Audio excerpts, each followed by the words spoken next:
Une jeune infirmière donne du sang à un inconnu, ignorant qu'il est un père célibataire millionnaire, qui va bientôt changer sa vie à jamais. Claire Dubois, 28 ans, terminait sa garde de nuit à l'hôpital Saint-Antoine de Paris lorsqu'un appel d'urgence retentit dans les couloirs. Un homme venait d'être admis, nécessitant une transfusion immédiate. Les réserves de sang du groupe O négatif, ce donneur universel si précieux, étaient dangereusement basses ce soir-là. Sans hésiter, Claire proposa son propre sang, étant elle-même de ce groupe rare. « Sauvez-le » murmura-t-elle au médecin de garde, « je me sens parfaitement capable de donner aujourd'hui. » Ce qu'elle ignorait alors, c'est que ce simple geste allait tisser entre elle et cet inconnu un lien que ni le temps ni les circonstances ne pourraient défaire. L'homme, allongé dans ce lit d'hôpital au drap d'un blanc immaculé, s'appelait Gabriel Mercier. À 42 ans, il dirigeait l'une des plus importantes entreprises technologiques de France. Veuf depuis 5 ans, il élevait seul son fils de 8 ans, Théo, avec l'aide d'une gouvernante dévouée. Ce soir-là, alors qu'il rentrait d'une conférence, sa voiture avait été percutée par un chauffard ivre. L'accident avait été violent, et sans l'intervention rapide des secours et le don de sang providentiel de Claire, il n'aurait probablement pas survécu. Dans son état d'inconscience, il ne pouvait imaginer que la femme qui venait de lui offrir une partie d'elle-même allait bientôt devenir le centre de son univers et que leur destin s'entremêlerait d'une façon que ni l'un ni l'autre n'aurait pu prévoir. Alors que Claire quittait l'hôpital ce matin-là, épuisée mais satisfaite d'avoir pu aider, elle ne se doutait pas qu'à quelques mètres d'elle, dans une chambre stérile et silencieuse, son sang coulait dans les veines d'un homme dont elle ignorait tout, mais qui déjà, dans les limbes de la conscience, sentait une chaleur nouvelle se répandre en lui. Un homme qui, dans les jours à venir, remuerait ciel et terre pour retrouver cette mystérieuse bienfaitrice qui lui avait offert le plus précieux des cadeaux, une seconde chance de vivre, d'aimer, et peut-être enfin de guérir des blessures du passé qui hantaient encore son cœur meurtri. Cher lecteur, si cette histoire vous plaît jusqu'à présent, je vous invite chaleureusement à laisser un j'aime et à vous abonner à la chaîne pour soutenir ce contenu et ne manquer aucune nouvelle histoire. Votre soutien signifie énormément. Maintenant, continuons notre récit. Les jours qui suivirent furent flous pour Gabriel. Entre les périodes de conscience et d'inconscience, il percevait les silhouettes des médecins et infirmières qui s'affairaient autour de lui. Une voix en particulier résonnait dans sa tête, celle du médecin qui lui avait annoncé qu'une infirmière de l'hôpital lui avait donné son sang. Sans elle, Monsieur Mercier, les choses auraient pu très mal tourner, avait-il entendu. Cette information s'était gravée dans son esprit encore embrumé. Pendant ce temps, Claire avait repris son rythme habituel à l'hôpital. Elle s'enquérait discrètement de l'état du patient qu'elle avait aidé, apprenant qu'il se remettait progressivement. Elle n'avait jamais croisé son regard, ne connaissait ni son nom ni son histoire. Pour elle, c'était simplement un patient parmi d'autres, quelqu'un qu'elle avait aidé comme son métier et ses valeurs le lui dictaient. Si seulement elle avait su que cet homme pensait déjà à elle, cherchait à mettre un visage sur la personne qui l'avait sauvée. Une semaine après l'accident, alors que Gabriel était suffisamment rétabli pour recevoir des visites prolongées, son fils Théo vint à l'hôpital, accompagné de Madame Leclerc, la gouvernante. L'enfant se précipita vers le lit, ses yeux bleus remplis d'un mélange de peur et de soulagement. « Papa !» s'écria-t-il en se jetant dans les bras de son père. Gabriel serra son fils contre lui, sentant les larmes lui monter aux yeux. Ces derniers jours lui avaient rappelé avec une cruelle acuité la fragilité de la vie et l'importance des liens qui nous unissent à ceux que nous aimons. « J'ai eu tellement peur », murmura Théo contre sa poitrine. « Madame Leclerc m'a dit que tu avais eu un accident et que tu étais à l'hôpital. J'ai fait un dessin pour toi tous les jours. » Gabriel sourit en regardant les dessins colorés que son fils sortait fièrement de son petit sac à dos. Des dessins de super-héros de leur maison, et même un portrait approximatif mais touchant de lui-même. « Ils sont magnifiques », dit-il en ébouriffant les cheveux de Théo. « Tu sais, pendant que j'étais ici, quelqu'un de très spécial m'a aidé. » Les yeux de Théo s'écarquillèrent. « Un super-héros » Gabriel sourit. « En quelque sorte. Une infirmière de cet hôpital m'a donné son sang quand j'en avais besoin. Sans elle, je ne serais peut-être pas là pour te serrer dans mes bras aujourd'hui. » Le visage de Théo s'illumina d'émerveillement. « Comme dans les films, son sang coule dans tes veines maintenant ?» Gabriel hocha la tête, amusé par la perspective de son fils. « Exactement. Et j'aimerais beaucoup la rencontrer pour la remercier. »« On peut lui offrir des fleurs ?» demanda Théo avec enthousiasme. « Ou un gâteau au chocolat ?»« Tout le monde aime le gâteau au chocolat. Gabriel rit doucement, touché par l'innocence et la générosité de son fils. C'est une excellente idée. Nous allons essayer de la trouver et de la remercier comme il se doit. C'est ainsi que commença la quête de Gabriel pour retrouver cette mystérieuse infirmière. Il demanda au personnel de l'hôpital des informations sur elle, mais se heurta d'abord au secret professionnel. Frustré mais déterminé, il utilisa alors ses ressources et son influence pour déposer une demande officielle auprès de la direction de l'hôpital, expliquant qu'il souhaitait simplement exprimer sa gratitude à la personne qui lui avait sauvé la vie. Pendant ce temps, Claire continuait sa routine. Elle habitait un modeste appartement dans le 15e arrondissement de Paris qu'elle partageait avec sa meilleure amie Sophie, une artiste peintre aux revenus irréguliers. Les fins de mois étaient souvent difficiles, mais Claire ne s'en plaignait jamais. Elle aimait son métier, malgré les horaires difficiles et la charge émotionnelle qu'il comportait. Elle trouvait dans l'aide qu'elle apportait aux autres une satisfaction que rien d'autre ne pouvait égaler. Ce matin-là, alors qu'elle se préparait pour sa garde, son téléphone sonna. C'était la directrice des ressources humaines de l'hôpital. « Mademoiselle Dubois ? Bonjour, c'est Madame Morel. J'espère que je ne vous dérange pas. »« Non, pas du tout, » répondit Claire, intriguée. « Que puis-je faire pour vous ? J'appelle au sujet d'un patient que vous avez aidé récemment, Monsieur Mercier, Gabriel Mercier. Vous lui avez donné votre sang lors de son admission d'urgence il y a une dizaine de jours. » Claire se souvint immédiatement. « Oui, bien sûr, comment va-t-il ? » « Il se remet bien et il a expressément demandé à vous rencontrer pour vous remercier personnellement. Normalement, nous ne divulguons pas ce genre d'informations, mais il a suivi toutes les procédures officielles. Et étant donné les circonstances, nous avons pensé que vous pourriez être d'accord pour le rencontrer. » Claire hésita un instant. Elle n'avait jamais cherché à être remerciée pour ses actes, et l'idée de rencontrer cet homme la mettait mal à l'aise, sans qu'elle sache vraiment pourquoi. Mais quelque chose dans sa voix intérieure lui disait qu'elle devait accepter. « D'accord, » finit-elle par dire. « Quand souhaite-t-il me voir ? Il a proposé un déjeuner demain si cela vous convient. Il comprend parfaitement si vous préférez décliner ou suggérer une alternative. » Claire réfléchit rapidement à son emploi du temps. « Demain midi, ce serait possible. Je termine ma garde matinale à 11h30. Parfait, je lui transmettrai l'information. Il a suggéré le restaurant Le Jardin Secret, près de l'hôpital. Le connaissez-vous ? » Claire écarquilla les yeux. Le Jardin Secret était l'un des restaurants les plus chics et les plus chers de Paris. Elle n'y avait jamais mis les pieds. « Oui, je vois où c'est, » répondit-elle simplement. Après avoir raccroché, Claire resta un moment immobile dans sa cuisine, la tasse de café à moitié vide dans la main. Qui était cet homme qui pouvait se permettre d'inviter des inconnus dans de tels restaurants? Et pourquoi attachait-il tant d'importance à la remercier pour un geste qu'elle considérait comme normal dans le cadre de son métier? Sophie émergea de sa chambre, les cheveux en bataille, attirée par l'odeur du café. « Qui était-ce au téléphone si tôt ?» demanda-t-elle en se servant une tasse. Claire lui raconta brièvement la situation. Le visage endormi de Sophie s'anima immédiatement. « Attends, tu as rendez-vous avec un inconnu dans l'un des restaurants les plus chics de Paris? C'est comme dans un film. Et s'il était beau et riche, et s'il tombait follement amoureux de toi ?» Claire leva les yeux au ciel. « Sophie, redescends sur terre. C'est juste un patient reconnaissant qui veut me remercier. Je vais y aller, accepter ses remerciements poliment, et ce sera la fin de l'histoire. » Mais même en prononçant ces mots, Claire sentit un léger frisson d'anticipation qu'elle ne s'expliquait pas. Comme si, quelque part au fond d'elle, elle savait que ce rendez-vous allait marquer le début de quelque chose de nouveau dans sa vie. Le lendemain arriva plus vite qu'elle ne l'aurait souhaité. Après sa garde, Claire passa au vestiaire pour se changer. Elle avait apporté une tenue un peu plus élégante que d'habitude. Une robe bleu marine, simple mais élégante, et une paire de ballerines assorties. Elle laissa ses longs cheveux châtains détachés, se maquilla légèrement et se regarda dans le miroir. Elle était nerveuse, ce qui l'agaçait. Ce n'était qu'un déjeuner après tout. À midi précis, elle poussa la porte du jardin secret.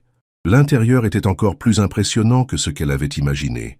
Au plafond, lustres en cristal, tables espacées pour garantir l'intimité des conversations et une terrasse intérieure verdoyante qui donnait au lieu son nom.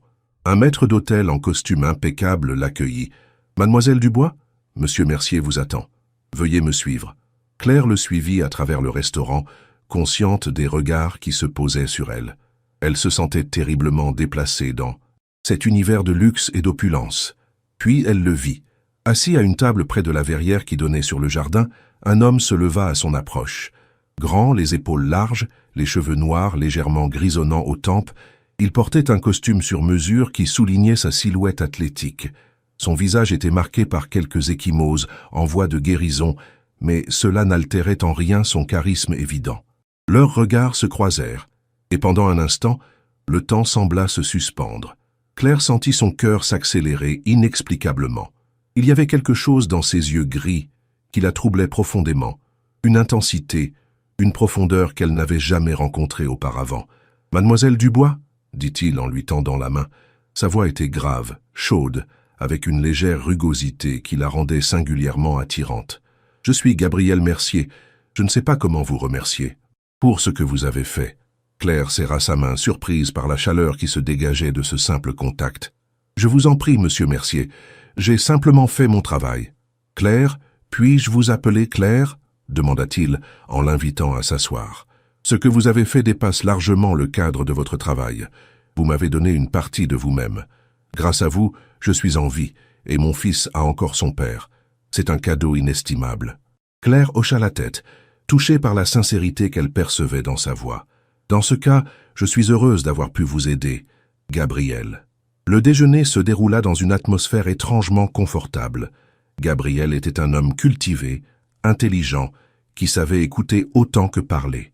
Il lui raconta brièvement sa vie, son entreprise spécialisée dans les technologies médicales innovantes, son fils Théo dont il parlait avec un amour évident, la perte de sa femme 5 ans plus tôt dans un accident d'avion. Claire, habituellement réservée avec les inconnus, se surprit à lui parler de sa propre vie.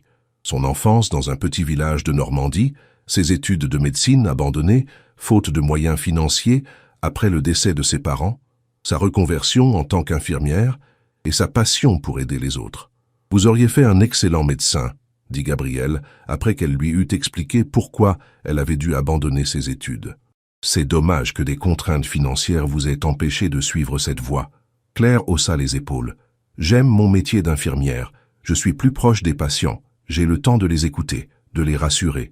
Et puis, la vie nous mène parfois là où nous devons être, même si ce n'est pas le chemin que nous avions initialement prévu. » Gabriel la regardait avec une admiration non dissimulée. Cette philosophie est rare de nos jours. La plupart des gens passent leur vie à regretter ce qu'ils n'ont pas pu avoir, plutôt que d'apprécier ce qu'ils ont.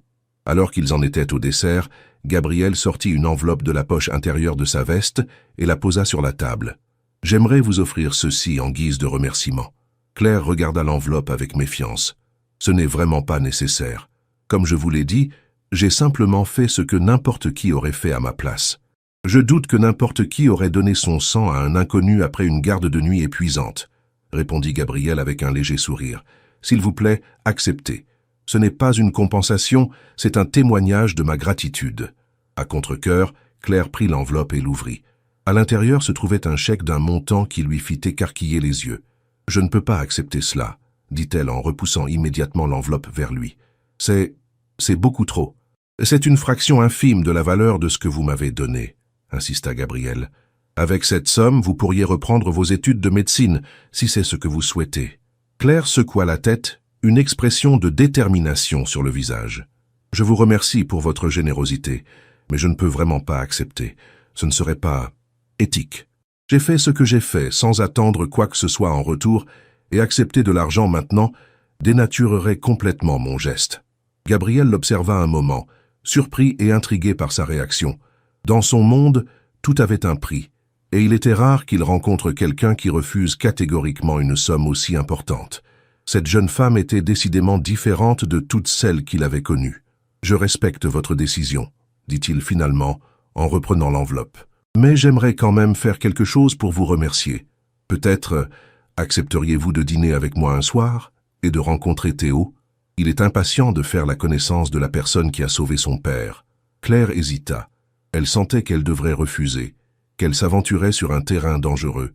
Cet homme appartenait à un monde qui n'était pas le sien, un monde de privilèges et de richesses dont elle ne connaissait rien.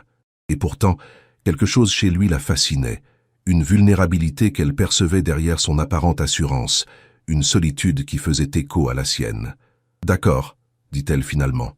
J'aimerais beaucoup rencontrer votre fils. » Le visage de Gabrielle s'illumina d'un sourire qui transforma ses traits et lui donna l'air soudain plus jeune, plus accessible. Merveilleux. Théo sera ravi. Il vous a déjà déclaré « super-héroïne officielle de notre famille ». Claire ne put s'empêcher de rire touchée par cette image. « Je suis loin d'être une super-héroïne. » « Ne sous-estimez pas l'impact de vos actes, Claire, » répondit Gabrielle avec une intensité qui la troubla. Parfois, les héros les plus extraordinaires sont ceux qui ne se reconnaissent pas comme tels. Ils se quittèrent devant le restaurant, avec la promesse de se revoir bientôt. Gabrielle insista pour la raccompagner, mais Claire déclina poliment, préférant marcher un peu pour mettre de l'ordre dans ses pensées. Alors qu'elle s'éloignait, elle sentit son regard peser sur elle, et résista à l'envie de se retourner. Ce qu'elle ignorait, c'est que Gabrielle resta immobile pendant de longues minutes après son départ, contemplant sa silhouette qui disparaissait dans la foule parisienne. Pour la première fois depuis la mort de sa femme, il sentait une étincelle se rallumer en lui, un intérêt, une curiosité, un désir de connaître quelqu'un au-delà des apparences et des conventions sociales. Cette jeune femme, avec sa simplicité et son intégrité, avait éveillé en lui des sentiments qu'il croyait à jamais éteints. Mais il savait aussi que le chemin serait semé d'embûches. Leur monde était si différent, leur vie si éloignée l'une de l'autre. Et puis, il y avait Théo et la responsabilité immense d'être père célibataire. Il ne pouvait pas se permettre d'être impulsif ou égoïste. Pourtant, alors qu'il remontait dans sa voiture luxueuse, Gabrielle ne pouvait s'empêcher de sourire. Pour la première fois, depuis longtemps, il avait envie d'explorer ses possibilités, de prendre des risques. Le sang de Claire coulait dans ses veines, lui rappelant constamment qu'elle était, d'une certaine façon, déjà une partie de lui.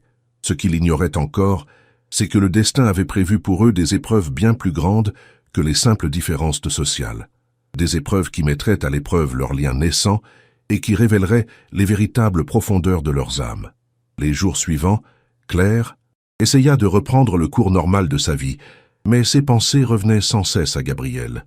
Il avait quelque chose de magnétique, une présence qui l'avait marqué bien plus qu'elle ne voulait l'admettre. Sophie, bien sûr, ne cessait de la taquiner. « Alors, quand revois-tu ton millionnaire séduisant ?» demanda-t-elle un soir alors qu'elles dînaient ensemble. Claire leva les yeux au ciel. « Ce n'est pas mon millionnaire, Sophie, et je ne sais même pas s'il est vraiment millionnaire. » Sophie éclata de rire. « Claire, il t'a invité au jardin secret et t'a offert un chèque qui t'aurait permis de reprendre tes études. Crois-moi, c'est un millionnaire, et probablement plusieurs fois. » Claire ne put s'empêcher de sourire. « Bon, peut-être, mais ça ne change rien. Nous appartenons à des mondes complètement différents. L'amour transcende les classes sociales, » rétorqua Sophie avec un clin d'œil. « Qui parle d'amour ?» protesta Claire, sentant ses joues s'empourprer. « Je l'ai rencontré une fois, Sophie, une seule fois. Et pourtant, tu n'as pas arrêté de parler de lui depuis. » Claire allait répliquer lorsque son téléphone sonna. Un numéro inconnu s'affichait à l'écran. Avec une étrange appréhension, elle décrocha. « Allô? Claire? C'est Gabrielle Mercier. J'espère que je ne vous dérange pas. » Sa voix, même à travers le téléphone, provoqua chez elle une réaction qu'elle n'avait pas anticipée. « Non, pas du tout, » répondit-elle, ignorant le regard entendu de Sophie. « Je me demandais si vous seriez libre ce samedi. Théo a un match de football, et il m'a spécifiquement demandé si vous pourriez venir le voir jouer avant de dîner avec nous. Bien sûr, si vous avez d'autres plans... »« Non, je suis libre samedi, » dit Claire, surprise par sa propre rapidité à accepter. « J'aimerais beaucoup voir jouer Théo. »« Merveilleux, je passerai vous chercher à 14 heures si cela vous convient. » Après avoir raccroché, Claire resta un moment silencieuse, contemplant son téléphone comme s'il venait de lui livrer un message d'un autre monde. « Je parie que c'était lui, » dit Sophie avec un sourire narquois. Claire hocha la tête, incapable de nier. « Il m'a invité à voir le match de football de son fils samedi, puis à dîner chez eux. » Sophie poussa un cri d'excitation. « C'est encore mieux que ce que j'imaginais, il te présente à son fils. »« C'est du sérieux, Claire. »« Ne dis pas n'importe quoi, » protesta Claire, bien que son cœur se soit accéléré à cette idée. « C'est son fils qui a demandé à me rencontrer parce qu'il trouve cool l'idée que j'ai donné mon sang à son père. »« fit Sophie, clairement peu convaincue. « Et moi, je suis la reine d'Angleterre. » Le samedi arriva plus vite que Claire ne l'aurait imaginé. Elle passa la matinée à s'inquiéter de sa tenue, optant finalement pour un jean, un pull léger et une veste en cuir souple, une tenue décontractée mais élégante qui lui semblait appropriée pour un match de football d'enfants. À 14 heures précises, la sonnette de l'appartement retentit. Claire ouvrit la porte pour découvrir Gabriel, vêtu bien plus simplement que lors de leur déjeuner. Jean, pull gris et blouson en cuir qui lui donnait un air décontracté et séduisant. À côté de lui se tenait un petit garçon aux cheveux noirs et aux yeux bleus pétillants, qui la fixait avec un mélange de curiosité et d'admiration. « Claire, voici Théo, » dit Gabriel, avec un sourire affectueux pour son fils. « Théo, voici Claire, l'infirmière dont je t'ai parlé. »« Bonjour Théo, » dit Claire en se penchant légèrement pour être à sa hauteur. « Je suis ravie de te rencontrer. » Le petit garçon la regarda intensément pendant quelques secondes avant de déclarer solennellement « Ton sang coule dans les veines de mon papa maintenant, ça veut dire que vous êtes un peu comme de la famille, non ?» Claire fut prise au dépourvu par cette logique enfantine, mais étrangement profonde. Elle jeta un coup d'œil à Gabriel, qui semblait à la fois amusé et touché par les paroles de son fils. « Je suppose qu'on pourrait voir les choses comme ça, » répondit-elle doucement. « Cool !» s'exclama Théo. « J'ai toujours voulu une grande sœur, ou une tante, ou une... C'est quoi le mot pour une dame qui n'est pas vraiment de la famille, mais qui est quand même importante? Une amie ?» suggéra Claire, amusée malgré son embarras. « Oui, mais une amie spéciale, » insista Théo. « Une super amie qui sauve des vies. » Gabriel posa une main sur l'épaule de son fils. « Théo, laisse Claire respirer un peu. Tu auras tout le temps de lui poser tes questions pendant le trajet vers le stade. » Et en effet, pendant tout le trajet dans la luxueuse voiture de Gabriel, Théo bombarda Claire de questions. Était-elle une super-héroïne secrète? Combien de vies avait-elle sauvées? Est-ce que ça faisait mal de donner son sang? Avait-elle des super-pouvoirs? Claire répondait avec patience et humour, touchée par la curiosité et l'imagination débordante du petit garçon. Gabriel les observait dans le rétroviseur, visiblement heureux de la complicité qui s'installait déjà entre son fils et Claire. Il y avait quelque chose de naturel, d'évident dans leur interaction, comme si Claire avait toujours fait partie de leur vie. Le match se déroula dans un petit stade de quartier, où les parents encourageaient bruyamment leurs enfants. Claire fut surprise de voir Gabriel se fondre si facilement dans cette foule ordinaire, loin des restaurants étoilés et des bureaux luxueux. Il applaudissait, criait des encouragements et discutait avec les autres parents comme n'importe quel père. Ordinaire. Théo, qui jouait au poste d'attaquant, marqua un but en deuxième mi-temps, et sa joie fut décuplée lorsqu'il vit Claire et son père l'acclamer depuis les gradins. À la fin du match, il courut vers eux, couvert de boue, mais rayonnant de fierté. « Tu as vu mon but ?» demanda-t-il à Claire, les yeux brillants. « J'ai vu !» répondit-elle avec enthousiasme. « C'était impressionnant. Tu as dribblé 2 défenseurs avant de tirer. » Théo bomba le torse, flatté par son attention. « C'est parce que j'avais une super supportrice aujourd'hui, » dit-il avec un clin d'œil, qui rappelait tant celui de son père que Claire ne put s'empêcher de rire. Après le match, ils se rendirent chez Gabriel, dans un appartement somptueux du 16e arrondissement, avec vue sur la tour Eiffel. L'intérieur était à la fois luxueux et chaleureux, avec de nombreuses photos de Théo à différents âges, et quelques-unes d'une femme magnifique, aux yeux bleus identiques à ceux de Théo, sa mère, comprit Claire. Alors que Théo filait prendre une douche, Gabriel invita Claire au salon et lui servit un verre de vin. « Merci d'être venu aujourd'hui », dit-il en s'asseyant face à elle. « Théo était tellement excité à l'idée de vous rencontrer, il n'a pas arrêté d'en parler toute la semaine. »« C'est un garçon formidable », répondit sincèrement Claire. « Vous avez fait un travail remarquable avec lui, surtout dans les circonstances. » Gabriel hocha la tête, comprenant qu'elle faisait référence à la perte de sa femme. « Ce n'a pas été facile, » admit-il. « Après la mort d'Élise, j'étais complètement perdu.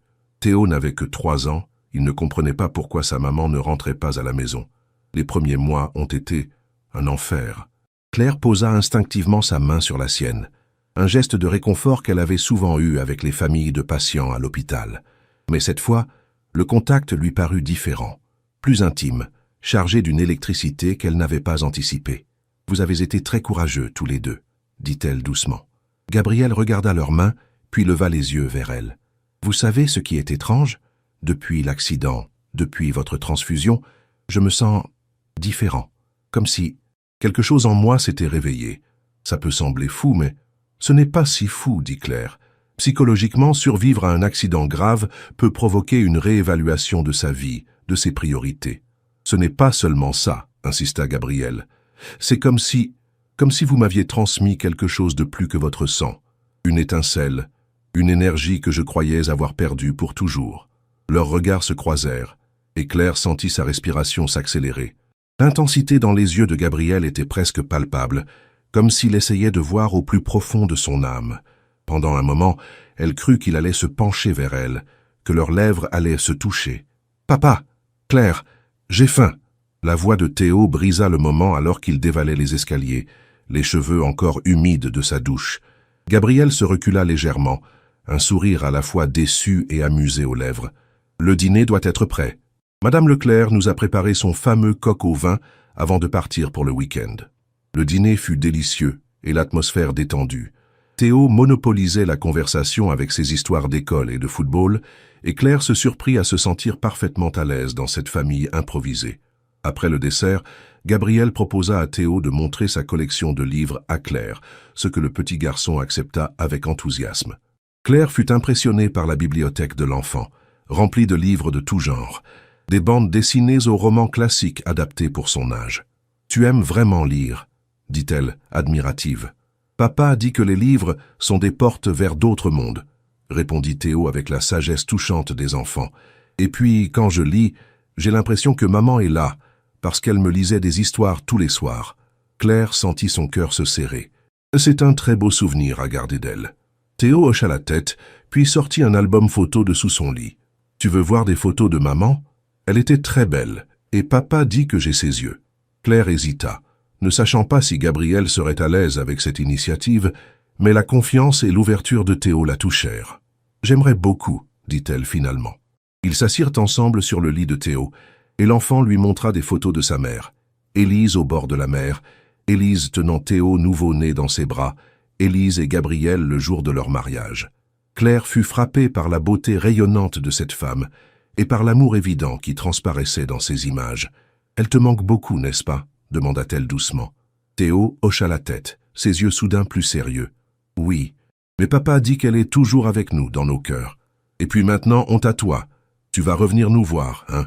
Claire fut désarçonnée par cette question directe, par cet attachement soudain que l'enfant semblait avoir développé pour elle. « Si ton papa est d'accord, bien sûr que je reviendrai, » répondit-elle prudemment. « Il est d'accord, » affirma Théo avec conviction. « Il te regarde comme il regardait maman sur les photos, avec des yeux qui brillent. » Claire sentit ses joues s'empourprer. Elle ne savait pas quoi répondre à cette observation enfantine, mais perspicace. Elle fut sauvée par l'arrivée de Gabriel, qui venait annoncer qu'il était l'heure pour Théo de se coucher. « Mais papa, je montrai à Claire les photos de maman, » protesta Théo. Gabriel jeta un coup d'œil à l'album ouvert, et Claire crut voir passer une ombre sur son visage. Mais il sourit à son fils avec tendresse. « C'est très gentil de ta part, Théo. Mais il est tard et tu as école demain. » Après que Théo eut pris Claire dans ses bras pour lui dire bonne nuit, un geste qui la toucha profondément, Gabriel l'accompagna de nouveau au salon. « Je suis désolé pour l'album, » dit-il avec une certaine gêne. « Théo est très ouvert, parfois trop. »« Ne vous excusez pas, » répondit Claire. « C'est beau qu'il garde une telle image de sa mère et qu'il soit prêt à la partager. Elle était magnifique, et vous aviez l'air très heureux ensemble. » Gabriel hocha la tête, le regard soudain lointain. « Nous l'étions. Élise était extraordinaire, brillante, passionnée, pleine de vie. Sa mort a laissé un vide que je pensais impossible à combler. » Claire resta silencieuse, respectant sa douleur, comprenant qu'il avait besoin d'exprimer ses sentiments. « Vous savez ce qui est le plus difficile ?» continua Gabriel. « C'est la culpabilité. La culpabilité de continuer à vivre, de rire parfois, de ressentir autre chose que du chagrin. Ce n'est pas trahir sa mémoire que de continuer à vivre, » dit doucement Claire. « Au contraire, c'est lui rendre hommage, et je suis sûr qu'elle voudrait que vous et Théo soyez heureux. » Gabriel leva les yeux vers elle, et Claire y vit une vulnérabilité qu'il cachait habituellement derrière son assurance de businessman accompli. « Comment faites-vous ça, Claire? Comment arrivez-vous à voir si clair en moi, alors que nous nous connaissons à peine ?» Claire sourit légèrement. « C'est mon métier d'observer les gens, de comprendre leurs douleurs pour mieux les aider. »« Est-ce uniquement votre métier qui parle ?» demanda Gabriel en se rapprochant imperceptiblement. Le cœur de Claire s'accéléra. « Non, » admit-elle dans un souffle. « Pas uniquement. » Cette fois, rien ne les interrompit lorsque Gabriel se pencha vers elle. Leurs lèvres se touchèrent dans un baiser doux et hésitant d'abord, puis plus assuré, plus profond. Claire sentit une vague de chaleur l'envahir, une sensation qu'elle n'avait pas éprouvée depuis si longtemps qu'elle l'avait presque oubliée. Lorsqu'ils se séparèrent à bout de souffle, Gabriel appuya son front contre le sien. « Je sais que c'est rapide. Peut-être trop, » murmura-t-il. « Mais depuis que je vous ai rencontré, Claire, quelque chose a changé en moi. C'est comme si j'étais en train de me réveiller d'un long sommeil. » Claire comprenait exactement ce qu'il voulait dire, car elle ressentait la même chose. Pourtant, elle ne pouvait s'empêcher d'être effrayée par l'intensité de ses sentiments, par la rapidité avec laquelle ils s'étaient développés, et surtout par les complications évidentes qu'une relation entre eux entraînerait. « Gabriel, » dit-elle en s'écartant doucement, « je ressens quelque chose pour vous. C'est indéniable. Mais nous venons de mondes si différents. Votre vie est ici, dans ce luxe, avec vos responsabilités, votre entreprise. Ma vie est simple, modeste. Je ne suis pas sûr que... Les différences sociales n'ont aucune importance. » Interrompit Gabriel avec passion. « Ce qui compte, c'est ce que nous ressentons, ce lien entre nous. Ne le sentez-vous pas, Claire? C'est comme si nous étions destinés à nous rencontrer. » Claire sourit malgré elle. « Je ne vous imaginais pas si romantique. »« Je ne l'étais plus depuis longtemps, » admit Gabriel. « Jusqu'à vous. » Il allait l'embrasser de nouveau lorsque son téléphone sonna. Avec un soupir frustré, il regarda l'écran. « Je dois prendre cet appel, c'est mon assistante. Ce doit être important pour qu'elle m'appelle si tard un samedi. » Pendant qu'il parlait au téléphone, Claire repensa à la soirée, à ce baiser, à tous ces sentiments contradictoires qui l'assaillaient. Une part d'elle voulait se laisser aller à cette attirance, à cette connexion qu'elle ressentait avec Gabriel. Une autre part, plus rationnelle, lui rappelait tous les obstacles qui se dresseraient inévitablement sur leur chemin. Gabriel revint, le visage soudain tendu. « Je suis désolé, Claire, mais il y a une urgence à l'entreprise. Un problème avec un nouveau dispositif médical que nous développons. Je dois aller au bureau immédiatement. »« Bien sûr, je comprends, » répondit Claire, presque soulagée d'avoir une raison de mettre un peu de distance entre eux. « Je vais rentrer chez moi. »« Non, s'il vous plaît, » dit rapidement Gabriel. « Théo est endormi. Je ne peux pas le laisser seul. Et Madame Leclerc est absente ce week-end. Pourriez-vous rester ici cette nuit? Il y a une chambre d'amis, bien sûr, » ajouta-t-il précipitamment. « Je serai tellement plus rassuré de savoir que vous êtes là en cas de besoin. » Claire hésita. Rester dans cet appartement, si proche et pourtant si loin de Gabriel, semblait à la fois tentant et périlleux. Mais elle pensa à Théo, endormi à l'étage, et à la confiance que Gabriel plaçait en elle. « D'accord, » dit-elle finalement. « Je resterai. » Gabriel la remercia chaleureusement, lui montra rapidement la chambre d'amis, puis partit en lui promettant de revenir dès que possible. Claire se retrouva seule dans cet appartement luxueux, entourée des traces de la vie de Gabriel et Théo, et de l'ombre persistante d'Élise. Elle s'allongea sur le lit de la chambre d'amis, sans réussir à trouver le sommeil. Trop de pensées tourbillonnaient dans son esprit. Que faisait-elle ici? Où cette relation naissante les mènerait-elle? Était-elle prête à entrer dans la vie de cet homme et de son fils, avec toute la complexité que cela impliquait? Au milieu de la nuit, elle entendit la porte de sa chambre s'ouvrir doucement. Théo se tenait dans l'encadrement, son ours en peluche serré contre lui. « Claire ?» murmura-t-il. « J'ai fait un cauchemar. Papa n'est pas là ? » « Il a dû aller travailler, mon grand, » répondit-elle doucement. « Mais il reviendra bientôt. Tu veux me raconter ton cauchemar ?» Théo s'approcha du lit, hésitant. « Je rêvais que papa partait comme maman, qu'il ne revenait jamais. » Claire sentit son cœur se serrer. Elle tapota le lit à côté d'elle. « Viens là. Ton papa va revenir, je te le promets. Il est juste allé régler un problème à son travail. » Théo grimpa sur le lit et se blottit contre elle, son petit corps chaud et confiant. « Tu sens bon, » dit-il en fermant les yeux, comme les fleurs du jardin de maman. Claire lui caressa doucement les cheveux, émue par cette confiance instinctive.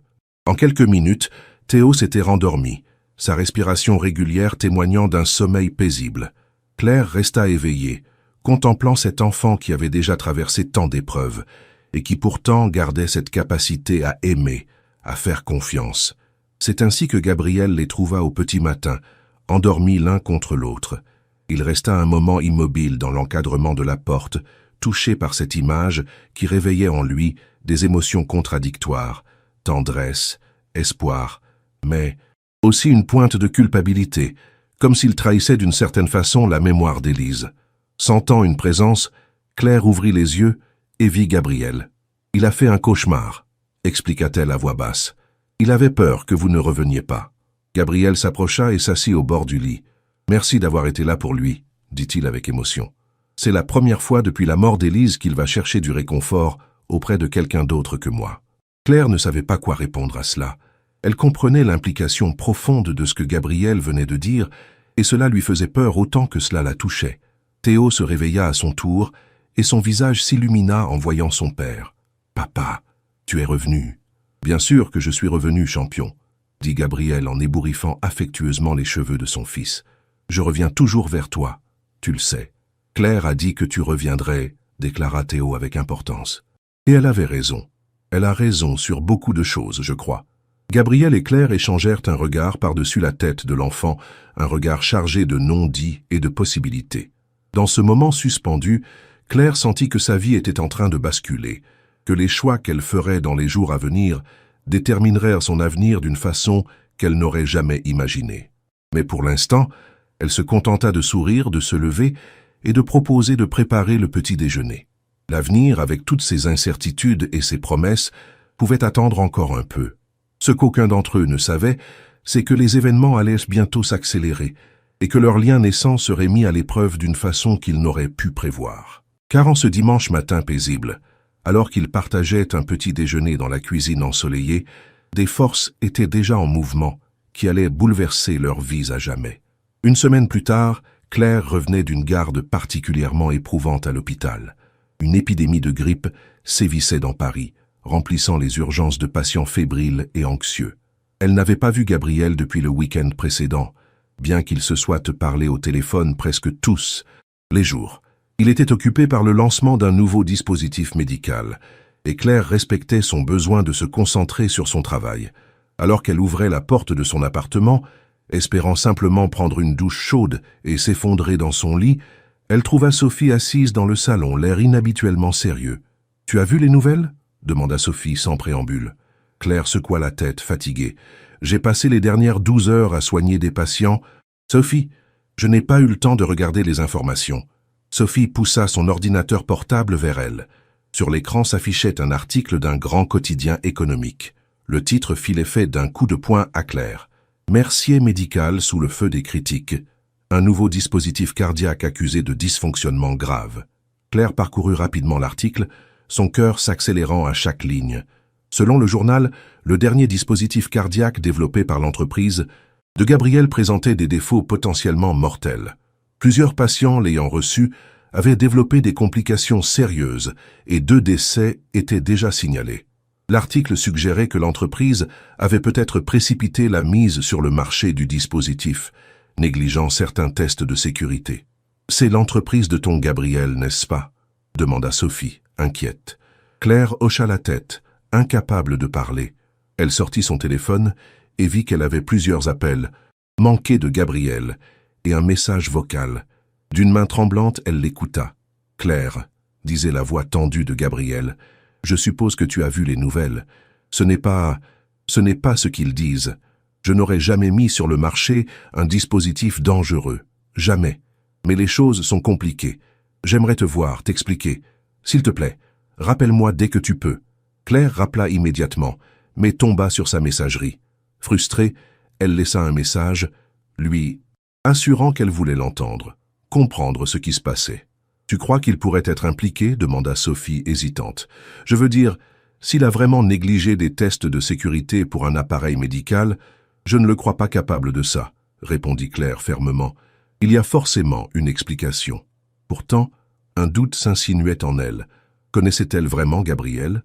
Après tout, ils ne s'étaient rencontrés que récemment, et elle savait que le monde des affaires pouvait pousser certaines personnes à des compromis éthiques. Mais l'image de Gabriel avec Théo, sa vulnérabilité lorsqu'il parlait d'Élise, l'intégrité qu'elle avait perçue en lui, non, elle ne pouvait pas croire qu'il ait sciemment mis en danger la vie de patients. Le lendemain matin, Claire fut réveillée par la sonnette de l'appartement. Encore ensommeillée, elle alla ouvrir, s'attendant presque à voir Gabriel. À la place, elle trouva 2 hommes en costume qui se présentèrent comme des inspecteurs de l'Agence nationale de sécurité du médicament. « Mademoiselle Dubois ?» demanda l'un d'eux. « Nous aimerions vous poser quelques questions concernant votre relation avec Gabriel Mercier. » Claire sentit un frisson parcourir son échine. « Ma relation? Je ne comprends pas ce que cela a à voir avec vous. Monsieur Mercier fait l'objet d'une enquête pour négligence grave et potentiellement criminelle, expliqua le second inspecteur. Nous avons des raisons de croire que vous pourriez détenir des informations pertinentes. Claire les fit entrer, de plus en plus inquiète. Pendant près d'1 heure, ils l'interrogèrent sur sa relation avec Gabriel, sur ce qu'il lui avait dit concernant le dispositif cardiaque, sur ses visites à son appartement. Elle répondit honnêtement, insistant sur le fait qu'il n'avait jamais discuté des détails de son travail. « Vous comprenez, mademoiselle Dubois, dit finalement l'inspecteur, que si vous dissimulez des informations dans cette affaire, vous pourriez être considéré comme complice? Je ne dissimule rien, répondit Claire, indignée, et je suis certaine que Gabriel n'a rien à cacher non plus. Après leur départ, Claire essaya de nouveau de joindre Gabriel, sans succès. Désespérée, elle décida de se rendre directement au siège de Mercier Médical. Le bâtiment moderne en verre et acier trônait dans un quartier d'affaires huppé de Paris. Claire se sentit intimidée en entrant dans le hall imposant, consciente qu'elle pénétrait dans un monde qui n'était pas le sien. À la réception, on lui dit que M. Mercier n'était pas disponible. Personne ne savait quand il reviendrait, et on ne pouvait pas lui transmettre de message. Claire insista, expliquant qu'elle était une amie proche, mais se heurta à un mur de politesse froide. Alors qu'elle allait abandonner, une femme élégante d'une 50aine d'années s'approcha d'elle. « Vous êtes Claire Dubois, n'est-ce pas ?» demanda-t-elle à voix basse.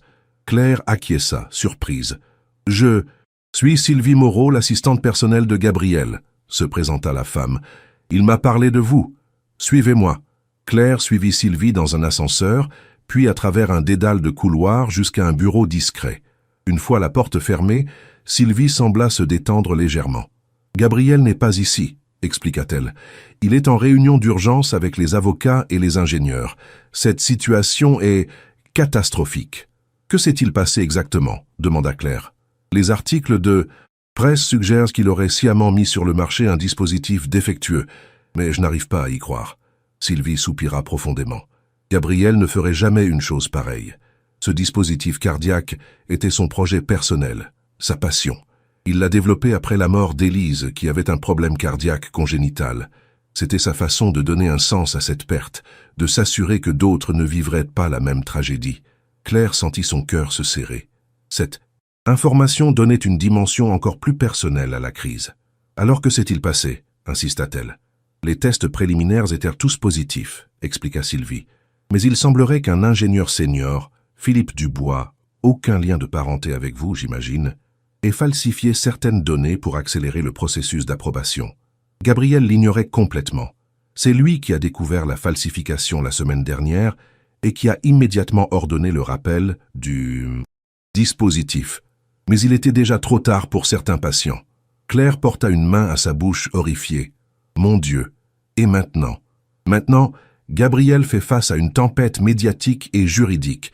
En tant que PDG, il est responsable, même s'il ignorait les actions de son employé.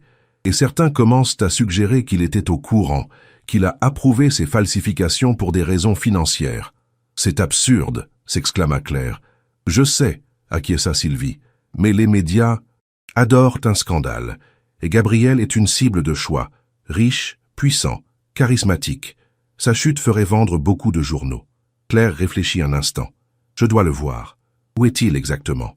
Sylvie hésita. « Je ne devrais pas vous le dire, mais il a besoin de soutien en ce moment. Il est au cabinet Leroy & Associés dans le 8e arrondissement. » Claire la remercia et se précipita vers l'adresse indiquée. Le cabinet d'avocats occupait plusieurs étages d'un immeuble haussmannien, prestigieux.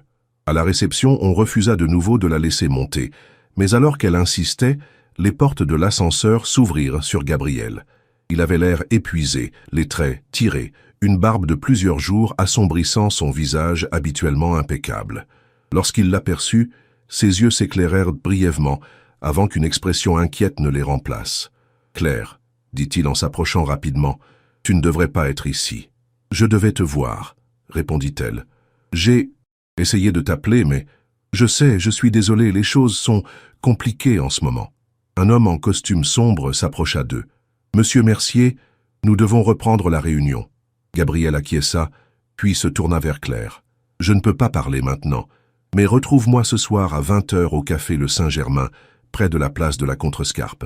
C'est un endroit discret, loin des journalistes qui campent devant chez moi. » Claire hocha la tête et le regarda, s'éloigner le cœur lourd. Pour la première fois, elle prit pleinement conscience de la distance qui les séparait, non pas seulement sociale ou économique, mais existentielle. Les crises que traversait Gabriel appartenaient à un monde de pouvoir, d'argent et d'influence qui était totalement étranger à Claire. Le soir venu, elle se rendit au café indiqué, un endroit simple et chaleureux dans le quartier latin, loin des restaurants luxueux où Gabriel l'avait d'abord invité. Elle le repéra immédiatement, assis dans un coin, une casquette et des lunettes tentant vainement de dissimuler son identité. « Je suis désolé pour toute cette discrétion, » dit-il en l'embrassant brièvement. « Les journalistes me suivent partout. »« J'ai parlé à Sylvie, » dit Claire sans préambule. « Elle m'a raconté pour l'ingénieur qui a falsifié les données. » Gabriel hocha la tête, le regard sombre. « Philippe Dubois, un homme brillant, en qui j'avais toute confiance. Il dit qu'il l'a fait parce qu'il croyait en ce dispositif, qu'il voulait qu'il sauve des vies plus rapidement. Mais 2 personnes sont mortes, Claire. 2 personnes qui me faisaient confiance, qui croyaient en ma société, en mon intégrité. » Claire posa sa main sur la sienne. « Ce n'est pas ta faute, Gabriel. »« Légalement, si, » répondit-il amèrement. « Je suis le PDG. La responsabilité ultime me revient, et moralement, j'aurais dû être plus vigilant, vérifier moi-même ces données. C'était mon projet, ma vision. Tu ne peux pas tout contrôler, » insista Claire. « Tu as fait ce qu'il fallait dès que tu as découvert la fraude. » Gabriel serra sa main, reconnaissant pour son soutien. « Le problème, c'est que certains ne me croient pas. Il y a des rumeurs selon lesquelles j'aurais ordonné ces falsifications, que j'aurais cherché à augmenter la valeur de l'entreprise avant une potentielle introduction en bourse. C'est absurde. Mais dans le climat actuel, » Claire fronça les sourcils. « Qui pourrait vouloir te nuire ainsi ?» Gabriel hésita. « Il y a des concurrents, bien sûr. Et puis, il y a Mathieu Girard, l'ancien associé d'Élise. Ils avaient fondé une entreprise de biotechnologie ensemble avant notre mariage. Quand Élise est décédée, il y a eu des désaccords sur la propriété intellectuelle de certains brevets. J'ai gagné en justice, et il a perdu beaucoup d'argent.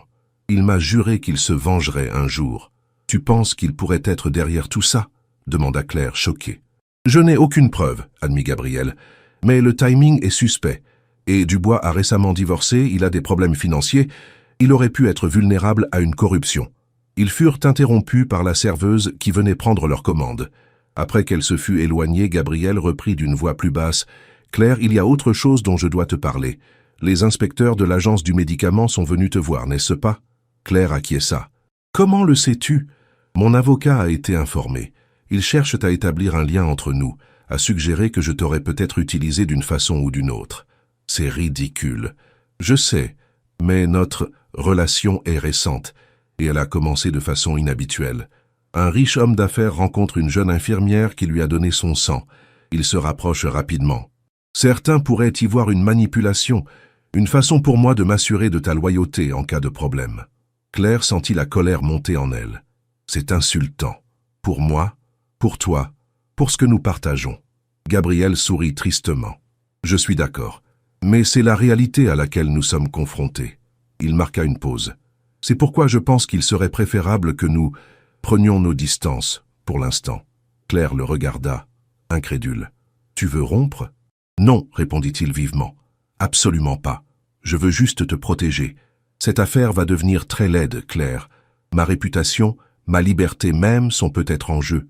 Je ne veux pas t'entraîner dans ma chute. »« Et si je veux être là pour toi ?» demanda Claire. « Si je crois en ton innocence et que je veux te soutenir. » Gabriel la regarda avec une intensité qui la bouleversa. « Tu es extraordinaire, Claire Dubois, et c'est précisément pour cela que je ne peux pas accepter ton sacrifice. Ta carrière pourrait être affectée par cette association avec moi. Ma carrière m'importe moins que... » Elle s'interrompit, réalisant ce qu'elle était sur le point de dire, que sa carrière importait moins que lui, que ses sentiments. Était-ce vraiment le cas? Le connaissait-elle suffisamment pour faire un tel choix? Gabriel sembla lire ses pensées. « Nous nous connaissons depuis si peu de temps, » dit-il doucement. « Ce que nous ressentons est fort, indéniable. Mais je ne peux pas te demander de risquer tout pour moi. Pas maintenant, pas dans ces circonstances. » Claire sentit les larmes lui monter aux yeux, frustrée par la justesse de ses arguments. « Et Théo » Comment va-t-il » Le visage de Gabriel s'assombrit encore davantage. Il ne comprend pas complètement ce qui se passe, mais il sent que quelque chose ne va pas. Je l'ai envoyé chez mes parents en Normandie pour le protéger des journalistes. Il m'a demandé pourquoi tu n'étais pas venu avec nous le week-end dernier. Cette information pinça le cœur de Claire. En seulement 2 rencontres, elle s'était attachée à cet enfant d'une façon qu'elle n'aurait pas cru possible. « Dis-lui que je pense à lui », dit-elle simplement. Ils terminèrent leur repas dans une ambiance mélancolique, conscients que les forces extérieures étaient en train de déchirer leur relation naissante.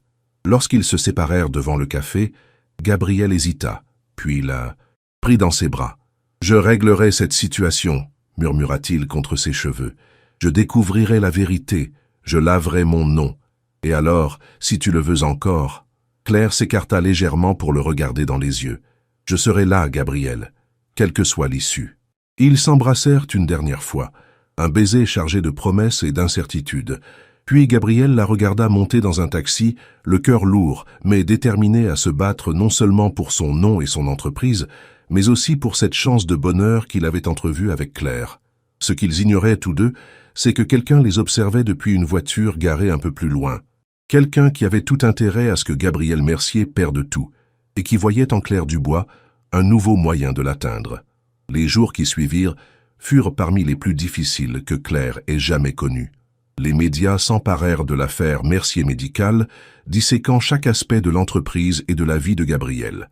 Des patients victimes du dispositif défectueux intentèrent des procès. Des actionnaires menaçaient de se retirer et l'action de l'entreprise chutait en bourse. Claire essayait de se concentrer sur son travail à l'hôpital, mais partout autour d'elle, les gens parlèrent de l'affaire.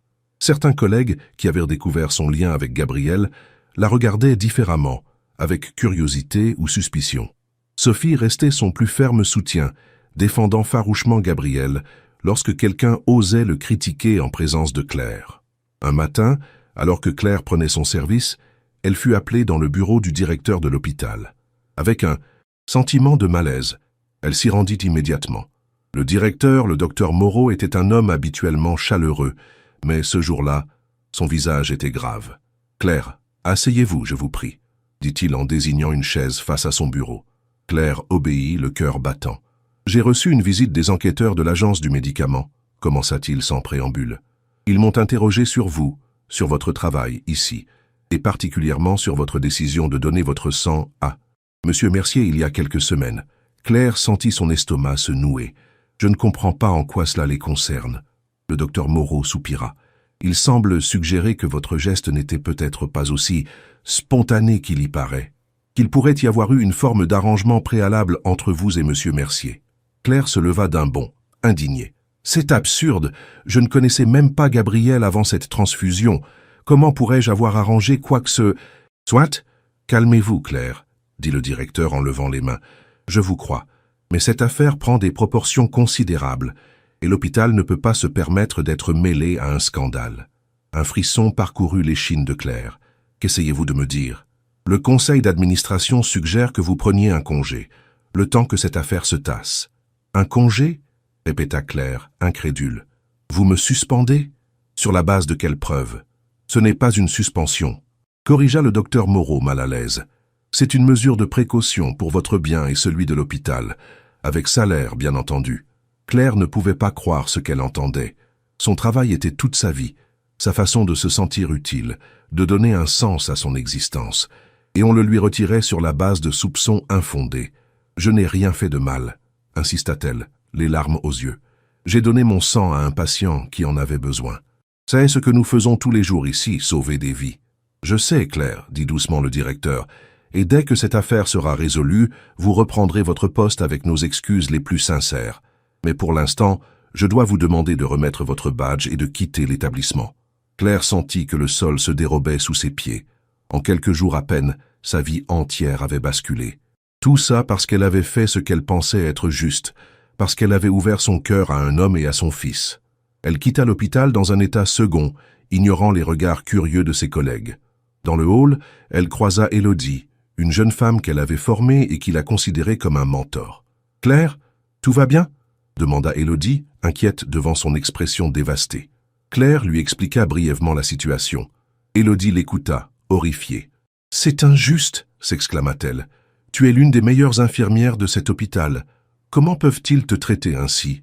Claire haussa les épaules, trop épuisée émotionnellement pour s'indigner davantage. La peur du scandale, je suppose. Écoute, dit Élodie en baissant la voix. Mon frère travaille pour un journal d'investigation. Il cherche toujours des histoires comme celle-ci. Des affaires où la vérité est ensevelie sous les intérêts financiers. Peut-être pourrait-il t'aider? Aider M. Mercier à découvrir ce qui s'est vraiment passé? Claire hésita. L'idée de collaborer avec un journaliste la mettait mal à l'aise. Mais si cela pouvait aider Gabriel à prouver son innocence... D'accord, dit-elle finalement. Mets-nous en contact. Le frère d'Élodie, Marc Legrand, était un jeune reporter ambitieux, travaillant pour La Vérité, un journal spécialisé dans le journalisme d'investigation. Il accepta immédiatement de rencontrer Claire dans un café discret du 11e arrondissement. Cette histoire a tous les ingrédients d'un scandale majeur, dit-il après que Claire lui eut raconté tout ce qu'elle savait. Un dispositif médical défectueux, des morts, un PDG millionnaire, des accusations de falsification. Mais si ce que vous dites est vrai et que M. Mercier est innocent, alors c'est encore plus intéressant. Il est innocent, affirma Claire avec conviction. Il n'aurait jamais mis sciemment des vies en danger. Le dispositif cardiaque était un projet personnel pour lui, une façon d'honorer la mémoire de sa femme. Marc la regarda attentivement. Vous semblez très proche de lui. Claire se sentit rougir. Nous nous sommes rapprochés, oui, mais cela n'a rien à voir avec ma certitude quant à son innocence. Je comprends, dit Marc en prenant des notes. Vous avez mentionné un certain Mathieu Girard, l'ancien associé de sa femme, qui pourrait avoir un motif de vengeance? Claire hocha la tête. Gabriel pense qu'il pourrait être derrière tout ça, mais il n'a aucune preuve. Je vais creuser de ce côté, promit Marc, et aussi du côté de cet ingénieur, Philippe Dubois. S'il a été corrompu, il doit y avoir des traces, des versements suspects, des contacts inhabituels. Claire se sentit pour la première fois depuis des jours un peu plus légère. Enfin, quelqu'un croyait en l'innocence de Gabriel, quelqu'un était prêt à l'aider. « Merci », dit-elle avec émotion. « Je sais que je vous demande de prendre un risque professionnel. Si Gabriel est vraiment coupable, je suis un journaliste, » l'interrompit Marc avec un sourire. « Mon métier est de chercher la vérité, quelle qu'elle soit. Si M. Mercier est innocent, je ferai tout pour le prouver. S'il est coupable, eh bien vous méritez aussi de le savoir. » Ils se séparèrent avec la promesse de rester en contact. Claire rentra chez elle, à la fois inquiète et pleine d'espoir. Pour la première fois depuis le début de cette crise, elle avait l'impression que les choses pouvaient s'améliorer. Ce qu'elle ignorait, c'est que Marc Legrand avait ses propres ambitions et que l'affaire Mercier pouvait être son ticket vers la reconnaissance professionnelle qu'il convoitait depuis longtemps. La question était, serait-il fidèle à la vérité ou à ses ambitions? Chers lecteurs, si cette histoire vous captive, n'hésitez pas à laisser un j'aime et à vous abonner pour ne manquer aucun développement de cette intrigue. Votre soutien est précieux pour la continuation de cette aventure. Maintenant, poursuivons ensemble ce récit plein de rebondissements. Les jours suivants, Claire vécut dans un état de tension permanente. Elle n'avait pas réussi à joindre Gabriel, et les nouvelles dans la presse étaient de plus en plus accablantes pour lui. Le nombre de patients ayant subi des complications à cause du dispositif cardiaque défectueux augmentait, et les procureurs envisageaient désormais des poursuites pénales contre Gabriel personnellement. Un matin, alors qu'elle prenait son café en parcourant distraitement les nouvelles sur son téléphone, Claire reçut un appel de Marc Legrand. « J'ai trouvé quelque chose », dit-il sans préambule. « Pouvez-vous me retrouver au même café que la dernière fois dans 1 heure ?» Claire s'y rendit immédiatement, le cœur battant d'anticipation.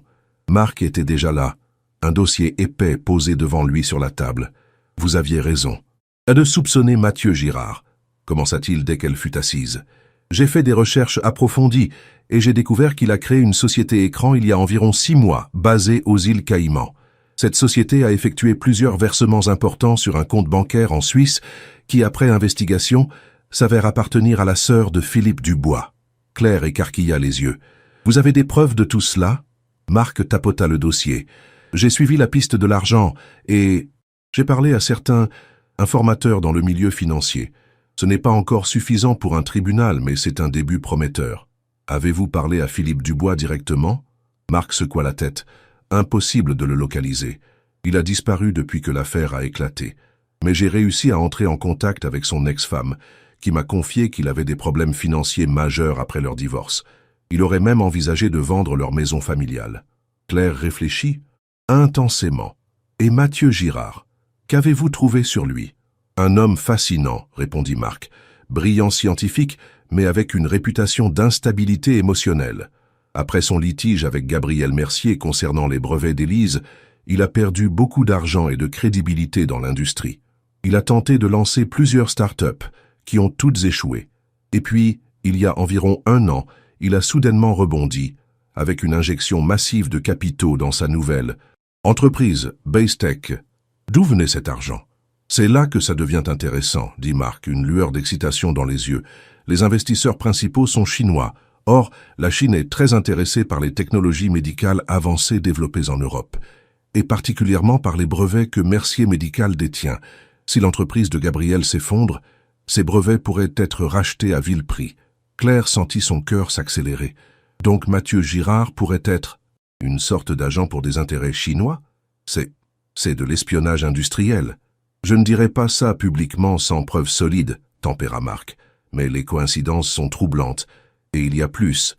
J'ai découvert que Girard et Gabriel Mercier se connaissaient bien avant qu'Élise n'entre dans l'équation.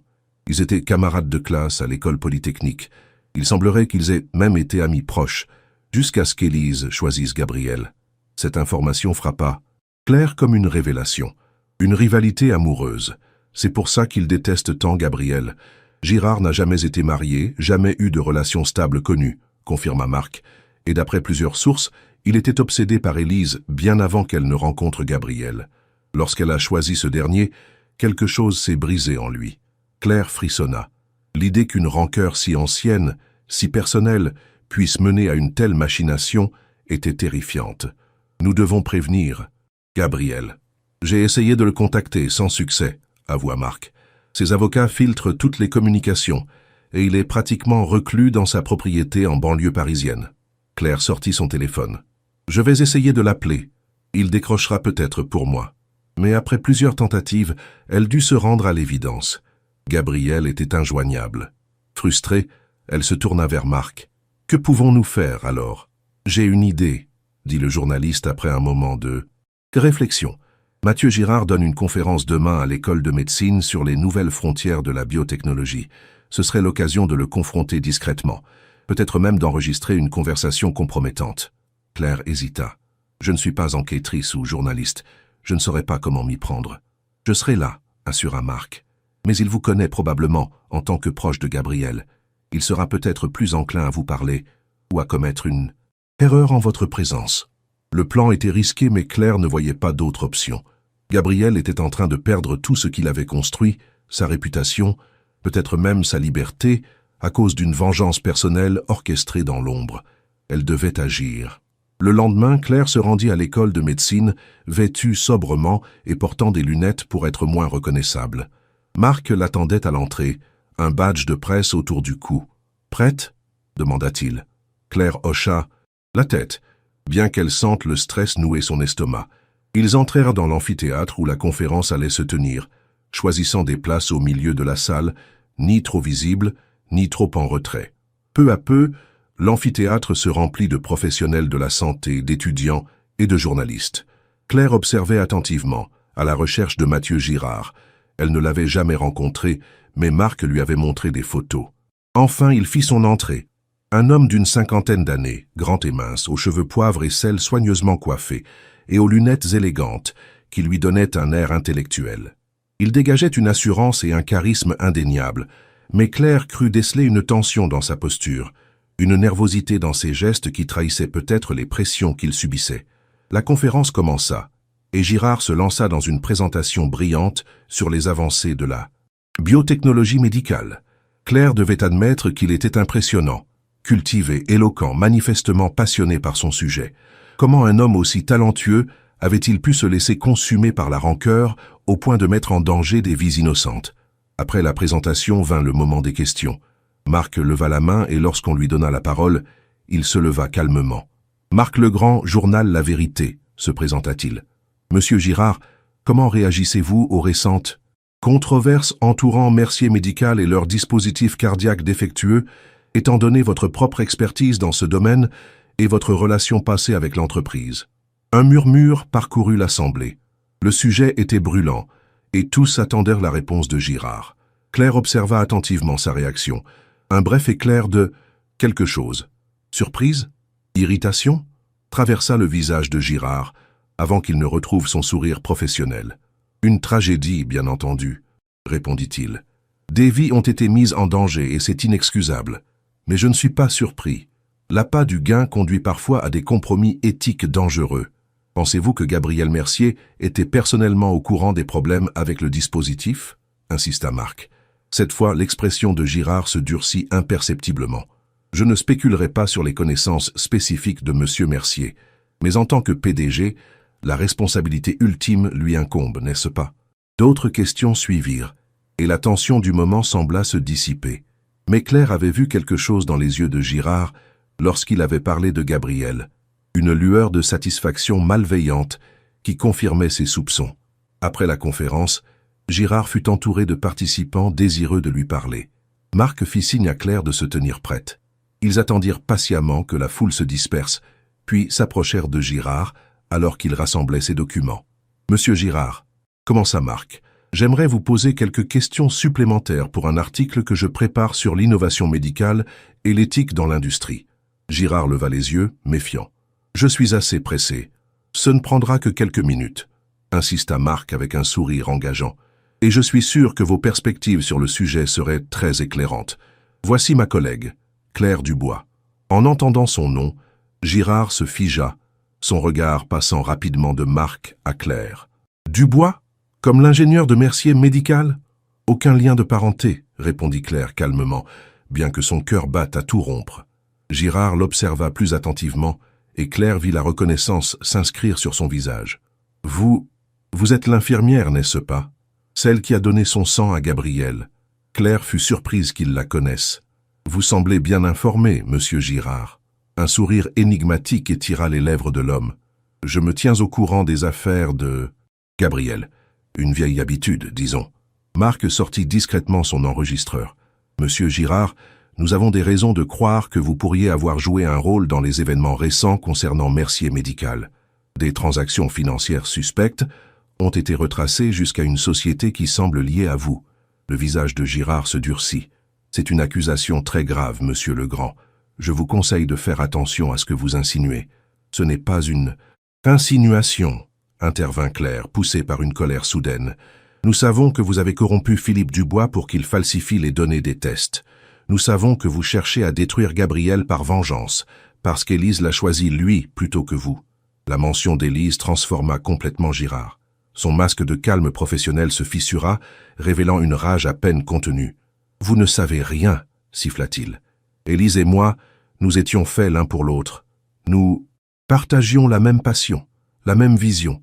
Et puis Gabriel est arrivé avec son charme facile et sa fortune familiale. » Marc enregistrait discrètement, capturant chaque mot de cet aveu involontaire. « Et donc vous avez décidé de vous venger, quitte à mettre en danger des vies innocentes ?»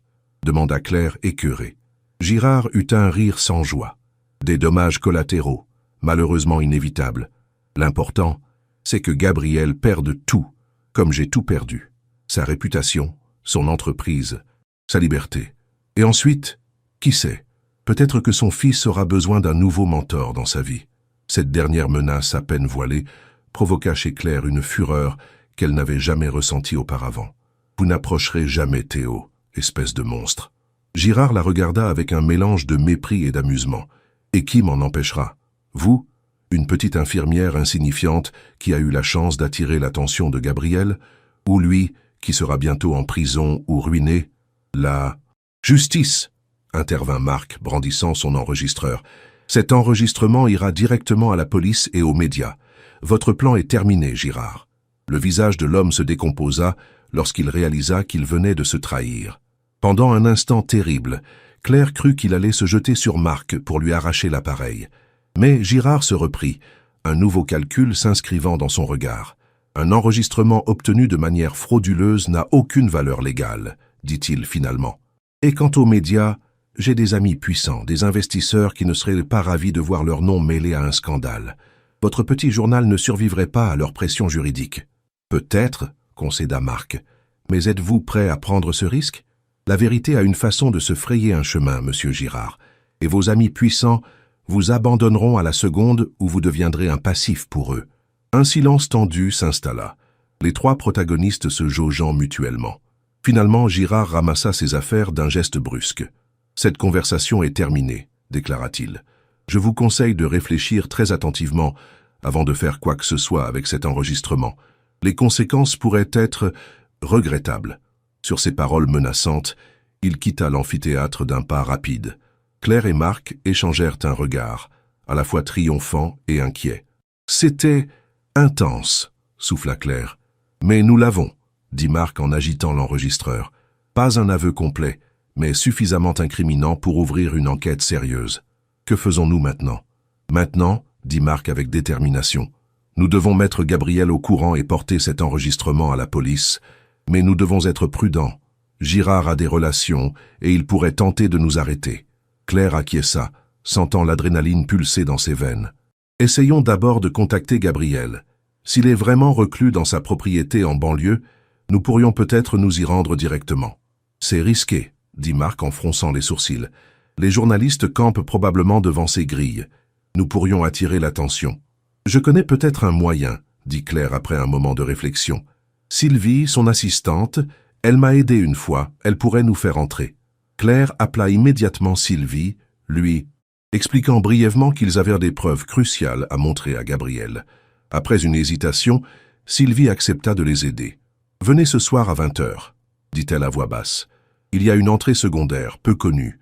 Je vous y attendrai. » Le soir venu, Claire et Marc se rendirent en taxi jusqu'à une rue tranquille bordant la propriété de Gabriel. Comme convenu, Sylvie les attendait près d'une petite porte dissimulée dans le mur d'enceinte. « Suivez-moi », chuchota-t-elle en les faisant entrer. « Et surtout, restez discrets. Les journalistes ont des téléobjectifs braqués sur la maison. » Ils traversèrent un jardin magnifique, plongé dans l'obscurité du soir, puis entrèrent par une porte de service. Sylvie les conduisit à travers des couloirs élégants, jusqu'à une bibliothèque où Gabriel les attendait. Claire eut un choc en le voyant. En quelques semaines à peine, il semblait avoir vieilli de 10 ans. Son visage était creusé par la fatigue, ses yeux cernés, et une barbe de plusieurs jours assombrissait ses joues. Mais lorsqu'il aperçut Claire, une lueur s'alluma dans son regard. « Claire, » dit-il simplement, sa voix trahissant son émotion. « Je suis désolé de ne pas avoir répondu à tes appels. Les avocats ont insisté pour que je coupe tout contact avec l'extérieur. »« Je comprends, » répondit-elle doucement. « Mais nous avons quelque chose d'important à te montrer. Gabriel, voici Marc Legrand, un journaliste d'investigation. Il m'a aidé à enquêter sur ce qui s'est vraiment passé avec le dispositif cardiaque. » Gabriel serra la main de Marc, son expression passant de la méfiance à la curiosité. « Vous avez découvert quelque chose ?» Marc sortit son enregistreur. « Écoutez vous-même. » Il lança l'enregistrement de leur confrontation avec Mathieu Girard. Au fur et à mesure que les paroles incriminantes résonnaient dans la bibliothèque, le visage de Gabriel se transformait, passant de la stupéfaction à la colère, puis à une détermination froide. « Mathieu, » murmura-t-il quand l'enregistrement prit fin, « j'aurais dû me douter qu'il était derrière tout ça.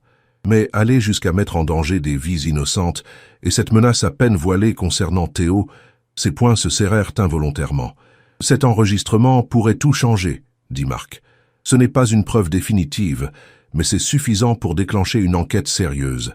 Sur Girard et ses liens avec Philippe Dubois. Mes avocats doivent entendre ça immédiatement, » dit Gabriel en se levant. Il se tourna vers Sylvie. « Contactez Maître Leroy, qu'il vienne dès que possible, et appelez aussi l'équipe de sécurité. Je veux qu'il renforce la protection autour de la propriété de mes parents. Où est Théo ?» Sylvie hocha la tête et sortit rapidement de la pièce. Gabriel se tourna alors vers Claire et, sans un mot, la prit dans ses bras.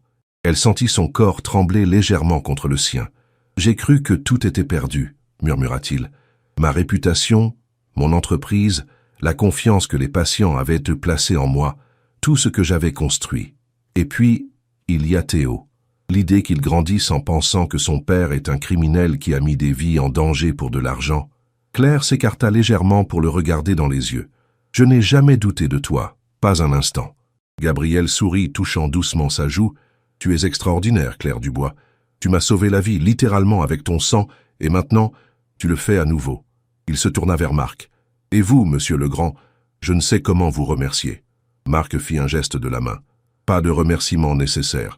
Je suis journaliste, je cherche la vérité, et cette histoire, il sourit. Elle pourrait bien être la plus importante de ma carrière. Ils furent interrompus par le retour de Sylvie, accompagné d'un homme élégant d'une 60aine d'années, à l'allure austère mais distinguée. Maître Leroy, le présenta Gabriel, mon avocat principal. L'avocat écouta attentivement l'enregistrement, prenant des notes, son visage impassible ne trahissant aucune émotion. Lorsque ce fut terminé, il leva enfin les yeux. C'est significatif, dit-il de sa voix posée. Pas suffisant pour classer l'affaire immédiatement, mais cela change considérablement la donne. Je vais contacter le procureur dès demain matin. Avec ceci, nous pouvons demander une enquête approfondie sur Girard et ses finances et probablement obtenir un mandat pour chercher Philippe Dubois. Combien de temps cela prendra-t-il demanda Gabriel impatient. La justice a son rythme, monsieur Mercier, répondit l'avocat. Mais nous pouvons accélérer les choses en impliquant également les médias. Il se tourna vers Marc. Votre journal serait-il prêt à publier un article basé sur cet enregistrement? Marc hocha vigoureusement la tête. Absolument. Je peux avoir un article prêt pour l'édition de demain, si nécessaire. Parfait, dit Maître Leroy. La pression médiatique forcera les autorités à agir rapidement. Mais je dois vous avertir tous. Girard ne restera pas les bras croisés. Il va contre-attaquer, peut-être de façon dangereuse. Vous devez être prudent. Ces paroles jetèrent un froid dans la pièce. Gabriel se rapprocha instinctivement de Claire. Je vais renforcer la sécurité ici et autour de Théo, mais Claire, je peux me débrouiller, assura-t-elle, bien que l'inquiétude commençait à l'envahir. Sophie est chez ses parents cette semaine. Je serai seul à l'appartement, mais je ferai attention. Hors de question, dit Gabriel d'un ton qui ne souffrait aucune contradiction. Tu ne retournes pas seul dans cet appartement. Tu restes ici. Claire allait protester, mais Marc intervint. Il a raison, Claire. Girard sait qui vous êtes. Il connaît votre lien avec Gabriel. Vous pourriez être une cible facile. Elle finit par accepter à contre-cœur. Sylvie lui montra une chambre d'amis confortable et lui prêta quelques vêtements pour la nuit et le lendemain. Avant de la laisser, Gabriel l'étreignit une dernière fois. « Merci », murmura-t-il. « Pour tout. » Claire dormit mal cette nuit-là, malgré le confort du lit. Trop de pensées tourbillonnaient dans son esprit. L'enregistrement de Girard, les menaces à peine voilées, le danger potentiel qui planait sur eux tous, et surtout la joie de revoir Gabriel, de sentir ses bras autour d'elle, malgré les circonstances difficiles. Le lendemain matin, elle fut réveillée par des coups discrets à sa porte. Sylvie entra, un plateau de petit déjeuner à la main et une expression grave sur le visage. « Que se passe-t-il » demanda immédiatement Claire, soudain anxieuse. « L'article de Marc est sorti » répondit Sylvie en posant le plateau sur une table. « Et il a déjà des conséquences. La police est venue tôt ce matin avec un mandat pour perquisitionner les bureaux de Girard. Et Gabriel a reçu un appel des enquêteurs. Ils veulent le voir immédiatement avec ses avocats. » Claire se leva d'un bond. « C'est bon signe, non? Ils prennent enfin l'affaire au sérieux. »« Probablement, » dit Sylvie, mais son ton restait préoccupé. « Gabriel voulait vous dire au revoir avant de partir, mais vous dormiez si profondément qu'il n'a pas voulu vous déranger. Il a laissé ceci pour vous. » Elle tendit à Claire une enveloppe. À l'intérieur, Claire trouva une note écrite à la main. « Claire, je dois me rendre au bureau du procureur avec mes avocats. L'article de Marc fait déjà effet, mais la bataille est loin d'être gagnée. Reste en sécurité, je t'en prie.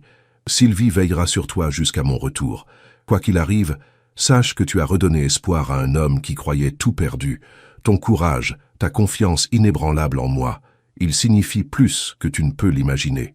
À très bientôt, Gabriel. » Claire serra la note contre son cœur, émue par ces mots simples mais sincères. La journée passa dans une étrange lenteur. Claire restait confinée dans la propriété, suivant l'actualité sur les écrans de télévision et les tablettes mises à sa disposition. L'affaire Mercier médicale faisait la une de tous les médias, mais cette fois avec un angle différent, la possible machination orchestrée par un rival jaloux, les doutes qui s'installaient sur la culpabilité de Gabriel, la chasse à l'homme pour retrouver Philippe Dubois. En fin d'après-midi, alors que Claire faisait les 100 pas dans le salon, incapable de rester en place plus longtemps, son téléphone sonna. C'était un numéro inconnu. « Allô » répondit-elle avec méfiance. « Mademoiselle Dubois ?» La voix était masculine, professionnelle, Ici, l'inspecteur Moreau de la brigade financière. Nous aurions besoin que vous veniez faire une déposition concernant l'enregistrement mentionné dans la presse aujourd'hui. » Claire se figea. Quelque chose dans cette demande la mettait mal à l'aise. « Bien sûr. Dois-je venir au commissariat ? » ?»« Non. Nous préférerions vous rencontrer dans un lieu plus discret, étant donné la sensibilité de l'affaire. Un de mes agents peut venir vous chercher si vous nous indiquez votre adresse actuelle. » Les alarmes se déclenchèrent dans l'esprit de Claire. Elle n'avait mentionné à personne qu'elle ne se trouvait pas chez elle. Et pourquoi un inspecteur voudrait-il la rencontrer ailleurs qu'au commissariat? « Je préfère venir par mes propres moyens, » dit-elle prudemment. « Pouvez-vous me donner l'adresse et l'heure du rendez-vous ?» Un silence troublant suivit sa question, puis la voix reprit, soudain moins assurée. « Bien sûr. Disons, au café. Le Saint-Germain, près de la place de la Contrescarpe, dans 1 heure, le même café où elle avait rencontré Gabriel quelques jours plus tôt. » Claire sentit un frisson glacé parcourir son échine. « D'accord, » dit-elle néanmoins. « J'y serai. » Elle raccrocha et appela immédiatement Sylvie, lui racontant cette étrange conversation. « Ne bougez pas, » ordonna Sylvie, alarmée. « Je contacte immédiatement la sécurité et j'appelle Gabriel. » Quelques minutes plus tard, Sylvie revint, le visage pâle. « J'ai parlé à un contact dans la police. Il n'y a aucun inspecteur Moreau à la brigade financière et aucune demande officielle de déposition n'a été émise à votre nom. » Claire sentit son sang se glacer. « Girard, » murmura-t-elle. « Il essaie de m'attirer dans un piège. »« La sécurité va vous emmener dans un endroit sûr, » dit Sylvie. « Un chalet dans les Alpes appartenant à la famille de Gabriel. Personne ne vous y trouvera. »« Et Gabriel ? Et Théo ? » ?»« Gabriel est avec les autorités, il est en sécurité. Quant à Théo, il est bien protégé chez les parents de Gabriel. Mais vous êtes vulnérable. Girard sait que vous êtes la clé de toute cette affaire, que sans votre témoignage et l'enregistrement, son plan pourrait encore fonctionner. » Claire acquiesça à contre-cœur, comprenant la logique de cette décision tout en détestant l'idée de fuir comme une criminelle. En moins d'1 heure, elle se retrouva dans une voiture aux vitres teintées, conduite par un homme à l'allure de garde du corps, en route vers les Alpes. Elle n'avait eu le temps que de prendre quelques affaires personnelles et d'envoyer un message à Gabriel, l'informant de ce qui s'était passé et de sa destination. Le trajet fut long et silencieux. Claire, épuisée par le stress et les émotions des derniers jours, finit par s'endormir, bercée par le ronronnement du moteur et le défilement des paysages. Elle fut réveillée plusieurs heures plus tard, par l'arrêt de la voiture. Ils étaient arrivés à un chalet isolé, niché au cœur des montagnes enneigées. L'endroit était d'une beauté à couper le souffle, mais Claire ne pouvait s'empêcher de se sentir comme une prisonnière dans ce refuge doré. Le chauffeur garde du corps lui expliqua le fonctionnement du chalet, l'emplacement des provisions, et lui remit un téléphone satellite pour les urgences. « Je resterai posté à l'entrée de la propriété », ajouta-t-il. « Personne n'entrera sans que je le sache. » Claire le remercia et, une fois seule, parcourut lentement les pièces du chalet. C'était un lieu magnifique, alliant le charme rustique des chalets alpins au luxe discret que Gabriel semblait apprécier. Dans le salon, elle remarqua des photos encadrées. Gabriel et Théo en tenue de ski, souriant, leurs visages rougis par le froid et le bonheur simple d'être ensemble. Sur une table basse, elle trouva un album photo qui attira son attention. En l'ouvrant, elle découvrit qu'il s'agissait d'un album d'Élise. Les premières pages montraient une jeune femme rayonnante, aux côtés de Gabriel, puis enceinte, puis tenant un nouveau-né Théo dans ses bras. L'amour qui irradiait de ces images était presque tangible. Claire tourna délicatement les pages, émue par ces instants de bonheur figés dans le temps. Vers la fin de l'album, elle trouva une photo qui la fit s'arrêter net. Élise, entourée de 3 hommes en blouse blanche, dans ce qui semblait être un laboratoire. L'un d'eux était Gabriel, plus jeune, l'autre était clairement Mathieu Girard, et le 3e lui était inconnu. Au dos de la photo, une inscription à la main. L'équipe du projet Cardio 3, avec mes 2 hommes préférés et François. Qui aurait cru que nous changerions le monde ensemble? Eux. Claire sentit un frisson la parcourir. Cette photo racontait une histoire plus complexe que ce qu'elle avait imaginé. Gabriel, Élise et Mathieu avaient été plus que des connaissances ou des rivaux. Ils avaient travaillé ensemble, peut-être même avaient-ils été amis. La trahison de Girard n'en était que plus profonde, plus personnelle. Elle photographia cette image avec son téléphone et l'envoya à Marc, avec un message expliquant sa découverte et sa théorie que le projet mentionné pourrait avoir un lien avec le dispositif cardiaque actuel. Les jours suivants passèrent dans une étrange torpeur. Claire alternait entre l'anxiété concernant Gabriel et l'enquête et des moments de calme forcé dans ce lieu isolé. Le garde lui apportait régulièrement des nouvelles du monde extérieur. L'enquête progressait, Girard avait été convoqué pour un interrogatoire, et on était toujours sans nouvelles de Philippe Dubois. Le 4e jour de son exil forcé, alors que la nuit tombait et que la neige commençait à recouvrir les montagnes environnantes, Claire entendit le crissement de pneus sur le gravier de l'allée. Alarmée, elle appela immédiatement le garde sur le téléphone satellite, mais n'obtint aucune réponse. Son cœur s'accéléra. Quelqu'un avait réussi à passer la sécurité. Par la fenêtre, elle aperçut une silhouette qui s'approchait du chalet. Dans la pénombre, elle ne pouvait distinguer de qui il s'agissait. Claire chercha frénétiquement une arme, n'importe quoi pour se défendre. Elle trouva un tisonnier près de la cheminée et se plaça derrière la porte d'entrée, prête à frapper si nécessaire. La porte s'ouvrit lentement. Claire leva le tisonnier, retenant son souffle. « Claire !» La voix de Gabriel résonna dans l'entrée, provoquant chez elle un soulagement si intense qu'elle faillit lâcher son arme. « Improvisé !»« Gabriel !» s'écria-t-elle en sortant de sa cachette. « Tu m'as fait une peur bleue !» Il la regarda, surpris de la voir armée d'un tisonnier, puis éclata de rire, un rire libérateur, le premier qu'elle entendait depuis des semaines. « Je suis désolé, » dit-il en la prenant dans ses bras. « J'ai essayé d'appeler, mais la réception est terrible ici. Et ton garde m'a reconnu, bien sûr. » Claire s'abandonna à son étreinte, savourant la chaleur et la solidité de son corps contre le sien. « Qu'est-ce qui se passe? Pourquoi es-tu ici, et Théo ?» Gabriel s'écarta légèrement, tenant son visage entre ses mains. Ses yeux brillaient d'une lueur qu'elle ne lui avait jamais vue, un mélange de soulagement, de joie et d'anticipation. « Ils ont trouvé Philippe Dubois, annonça-t-il.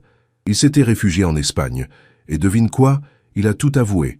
Comment Girard l'avait approché, comment il l'avait payé pour falsifier les données, tout.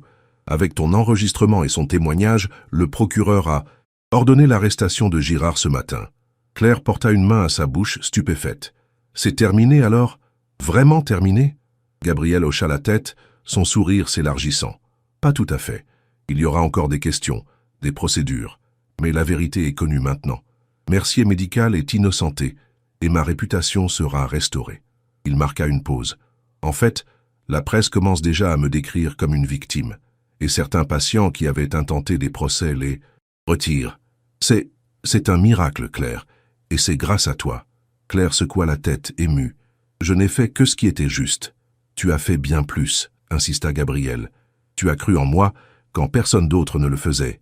Tu as risqué ta carrière, ta sécurité, tout pour moi et pour la vérité. » Il prit une inspiration profonde. « Et c'est pourquoi je suis venu jusqu'ici, malgré la neige et les routes dangereuses. Je ne pouvais pas attendre plus longtemps pour te voir, pour te dire... » Il s'interrompit, semblant chercher ses mots. Claire attendait, le cœur battant. « Pour te dire que je t'aime, Claire Dubois, » finit-il par déclarer, sa voix tremblant légèrement. « Je sais que c'est rapide, que nos vies sont compliquées, que nous venons de mondes différents. Mais ces dernières semaines m'ont appris que rien de tout cela n'a d'importance. Ce qui compte, c'est ce que nous ressentons l'un pour l'autre, cette connexion qui s'est formée entre nous dès le premier instant. » Claire sentit les larmes lui monter aux yeux. « Gabriel, tu n'as pas besoin de répondre maintenant, » dit-il rapidement. « Je comprends que c'est soudain, que tu pourrais avoir des doutes, des craintes. Je veux juste que tu saches ce que je ressens, et que quelle que soit ta décision, je la respecterai. » Claire sourit à travers ses larmes et posa doucement sa main sur sa joue. « Je t'aime aussi, Gabriel. » J'ai essayé de me raisonner, de me dire que c'était de la folie, que nous ne nous connaissions pas assez, que trop d'obstacles se dressaient entre nous. Mais mon cœur ne veut rien entendre. Il sait ce qu'il veut, et c'est toi. Gabriel l'embrassa alors, un baiser empreint de passion, de soulagement et de promesse. Lorsqu'ils se séparèrent, à bout de souffle, il appuya son front contre le sien. « Il y a quelqu'un d'autre qui meurt d'envie de te voir, » dit-il avec un sourire mystérieux. Comme pour confirmer ses paroles, la porte du chalet s'ouvrit à nouveau, laissant entrer un petit garçon emmitouflé dans un manteau d'hiver trop grand pour lui. « Claire !» s'écria Théo en se précipitant vers elle, se jetant dans ses bras avec une telle force qu'elle faillit tomber à la renverse. « Tu m'as manqué tellement. Papa a dit que des méchants essayaient de nous faire du mal, mais que tu nous as sauvés comme une vraie super-héroïne. » Claire serra l'enfant contre elle, émue aux larmes par cet accueil enthousiaste. « Tu m'as manqué aussi, Théo, et je ne suis pas vraiment une super-héroïne, tu sais. »« Si, tu l'es, » insista Théo avec la conviction inébranlable des enfants. Tu as sauvé papa 2 fois. Une fois avec ton sang et une fois avec ton courage. C'est ce que papa m'a dit. Claire leva les yeux vers Gabriel, qui les observait avec tendresse. Je n'ai fait que dire la vérité, dit-il simplement. Théo recula légèrement, fouillant dans la poche de son manteau. J'ai quelque chose pour toi, annonça-t-il solennellement, en sortant un petit objet qu'il plaça dans la main de Claire. C'était un pendentif en forme de goutte de sang, en argent, simple, mais élégant. Claire le regarda, touchée par ce symbole. « Pour que tu te souviennes toujours que ton sang coule dans les veines de papa, » expliqua Théo, « et que ça fait de nous une famille, d'une certaine façon. » Claire était trop émue pour parler. Elle se contenta de serrer à nouveau Théo contre elle, cherchant le regard de Gabriel par-dessus la tête de l'enfant. Elle y lut la même émotion, le même amour, et surtout la même certitude qu'elle ressentait. Malgré tous les obstacles, malgré la rapidité des événements, ils étaient destinés à être ensemble. « Une famille », murmura-t-elle finalement, savourant ces mots qui, quelques semaines plus tôt, lui auraient semblé impensables dans sa vie simple d'infirmière dévouée. Cette nuit-là, alors que Théo dormait dans la chambre voisine, Claire et Gabriel restèrent assis devant la cheminée, parlant doucement de l'avenir, de leurs espoirs, de leurs craintes aussi. La route ne serait pas facile. Il y aurait encore des procédures judiciaires, des défis à relever pour l'entreprise, des ajustements à faire dans leur vie si différente. « Je ne veux pas que tu abandonnes ton métier, » dit Gabriel, comprenant l'importance qu'avait le soin des autres pour Claire. « Peut-être pourrais-tu travailler à la fondation que je prévois de créer.